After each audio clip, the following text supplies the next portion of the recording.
with us while you are still on what's left of your August recess here. I want to start, late last week you alluded to one station that you have the intention of running for a campaign again in 2026. Can we expect to see you run for that fourth term? Yeah, absolutely. I have a lot of work that I've been able to accomplish for Iowans in the 5 years that I've been in DC, and I think that there's more work to do.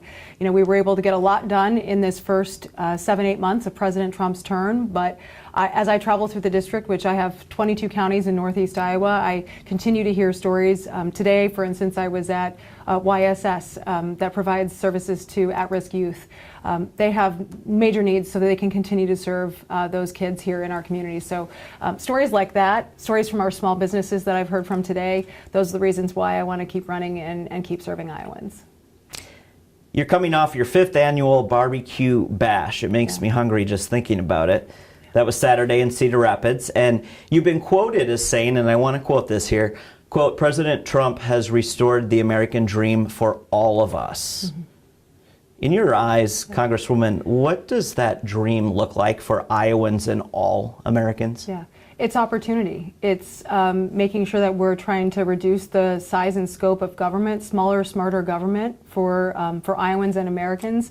I think American values are Iowa values, and that's what I've seen as I've been out on the road. It's hard work, good work ethic. It's supporting your family and friends. It's supporting your small Main Street communities like here in Clear Lake. Those are the stories that I've heard as I've been out on the campaign trail and out serving my district. And I think that over the last 4 years, I heard from so many people who felt like they had been overlooked and their priorities had been overlooked by someone who wanted to expand the size and scope of government. If you look at labor growth rates, those jobs reports, the growth in jobs was happening in government, not the private sector. And so when I look at what President Trump's been able to do to turn things around, secure our border, keep our communities safe, make sure our business communities can flourish and succeed, and reinvigorate the American economy, and make sure we're strong on the world stage. That, to me, is the American dream for all of us. You mentioned the economy. Public polling leading up to the 2024 election showed as many as 8 in 10, 80% of Americans said the economy was driving them out to the polls. Mm-hmm. If we go by those numbers, and we go by the prices at the grocery store, the prices at the pump, on average across the nation, some have said they're not getting what they voted for. What is your response to those people? Well, I don't know if they missed the story about gas prices being the lowest they've been, but that was just out, I think, today, right? I mean, I think when you look at the unleashing of American energy, that is driving down fuel prices for what people are paying at the pump. I remember the story of a woman who, I did a gas station town hall when I was running a couple of years ago when President Biden was in office. He had depleted the entire Strategic Petroleum Reserve to artificially try to drive down those prices, but really their taxes and overregulation of the energy industry drove up prices for everyone. You talk about what's the biggest driver of inflation in food prices and the things that we're buying at the store? It's energy, because someone had to drive a truck to get it there. And so what we are doing with the president, the big beautiful bill and the provisions to, again, refill that strategic reserve when those costs are lower, I think those are all things that are going to help drive down prices for American consumers. Getting interest rates down is the other place where I think we need to take that next step, right? We've been able to put in place good tax policy that will help Americans keep more of their own money. Inflation was a huge tax on the American people. We're trying to make sure that Americans didn't see a $4 trillion tax increase. Every Republican in the House voted, I think most of us anyway, voted for that bill. All the Democrats voted against it. Let's talk about the president's big, beautiful bill, now the law of the land. As a supporter of it, do you trust the data that was provided ahead of time throughout this process by the Congressional Budget Office in terms of this picture that has been painted? This many Americans will be left uninsured, or this many Americans won't have access to SNAP benefits. Mm-hmm. Has that been a challenge in terms of selling what you truly believe is going to happen because of the big, beautiful bill? Yeah. No, and I'll tell you why. Because when we looked at, I just had a roundtable with the U.S. Chamber this morning, and one of the folks there was sharing their story. They're a service provider to those with disabilities in our community. They're connecting them with also jobs. So you have people who are disabled, who qualify for Medicaid, who qualify for SNAP because they meet those requirements, and they're working. So at the bare minimum, the only people who need to be worried about losing access to benefits are illegal immigrants and people who are gaming the system. And so when I go out to the communities and I talk about that, people are like, yeah, it seems fair that if you are an able-bodied working adult, that if you're taking that government benefit funded by taxpayers, that you should have a job. Is there anything in the big, beautiful bill you do not support? Well, certainly every bill has a sniff test that has to pass the challenge for me. And, you know, when I look at a bill like that, I try to do the most good for the most Iowans. With every bill that I'm voting on, I put that same filter on it. You know, I had a little heartburn over the SALT provisions of that bill because, frankly, I look at how we do things here in Iowa. We have great leadership with Iowa's Governor Kim Reynolds and a Republican legislature that has a balanced budget. We have actually returned money to taxpayers, still provided historic investments in education, and we've done it the right way. Look at some of these other states surrounding us, even Minnesota. Tim Walz has taken that state in the wrong direction by overspending and driving them into a budget hole. So when we're having to bail out other state taxpayers because of bad budgetary policies, I have a little heartburn over that. But at the end of the day, when I looked at the whole bill, all the provisions we were able to provide to middle-class tax relief, that tax certainty for our small businesses, the 199A deductions, making those things permanent. People can make investments in their business, the capital investments, and know they're going to be able to deduct those expenses. No taxes on tips, no tax on overtime. While those provisions aren't permanent, I'm hopeful that we're able to prove to the American people, hey, we have more people working, more people are keeping more of their own money, and that is going to juice the economy. CBO was off by over $1 trillion on their estimates on the 2017 Tax Cuts and Jobs Act. So I looked at this as imperative that we kept a $4 trillion tax increase from happening at a time when Americans had just seen the highest inflation they've ever seen.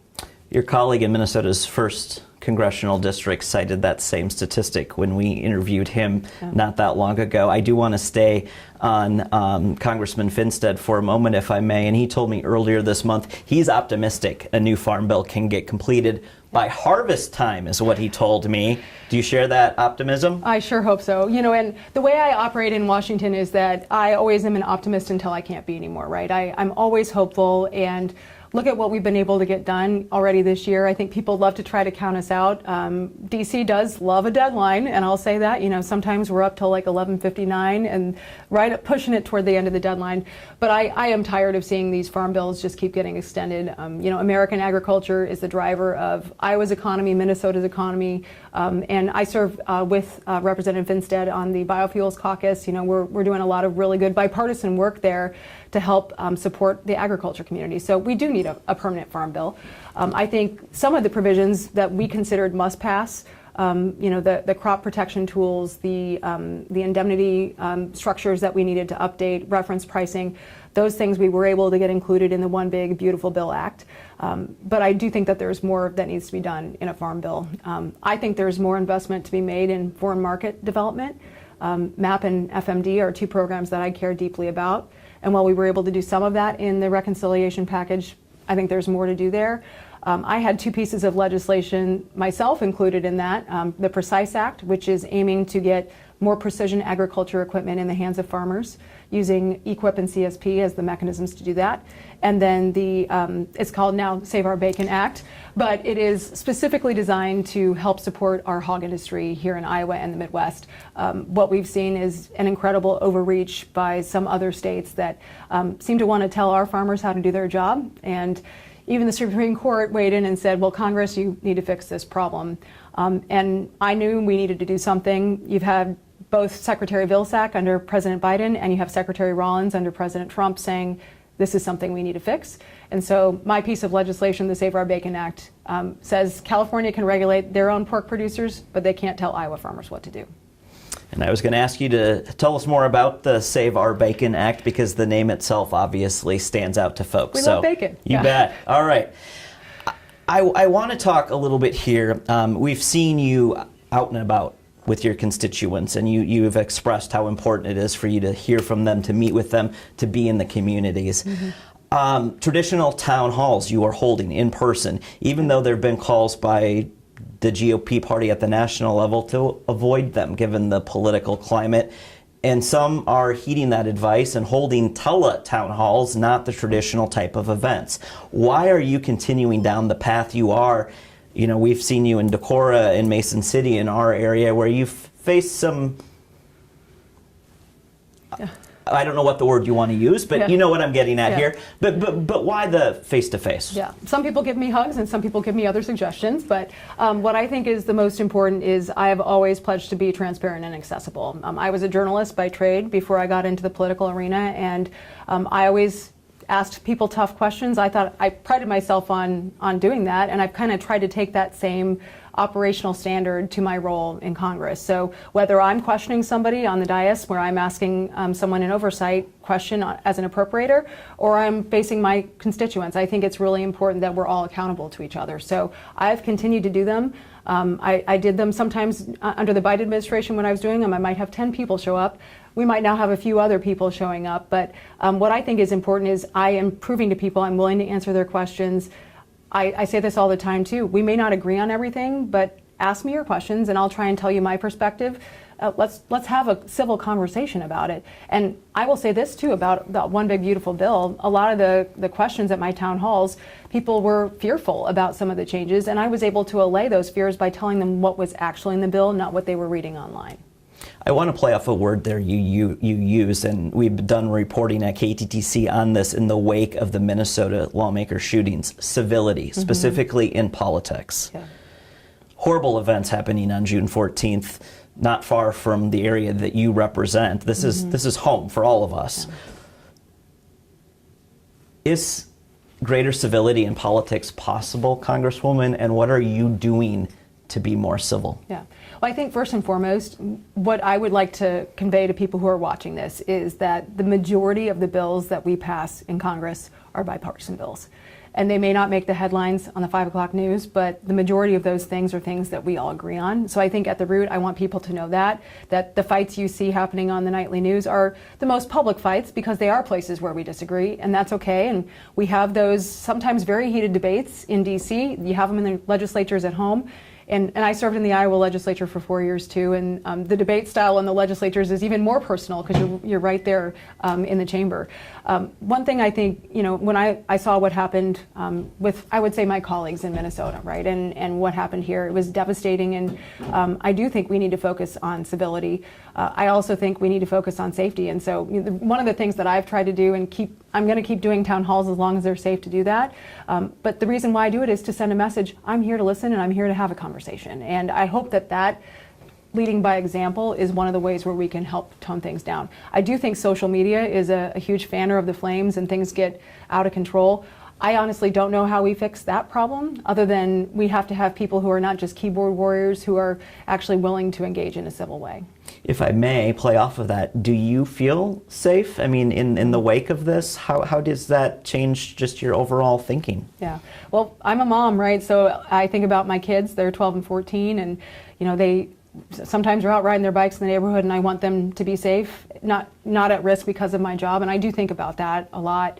But you know, when I do a town hall, I make sure I have plenty of security there because I want to feel safe, but I also want the people coming to feel safe, and that's the other part of it. So whenever I'm having a big public event or gathering, I make sure that I have plenty of law enforcement there, and hopefully that's a deterrent, and that people feel like they can come out and ask me questions in a public setting and feel safe doing so.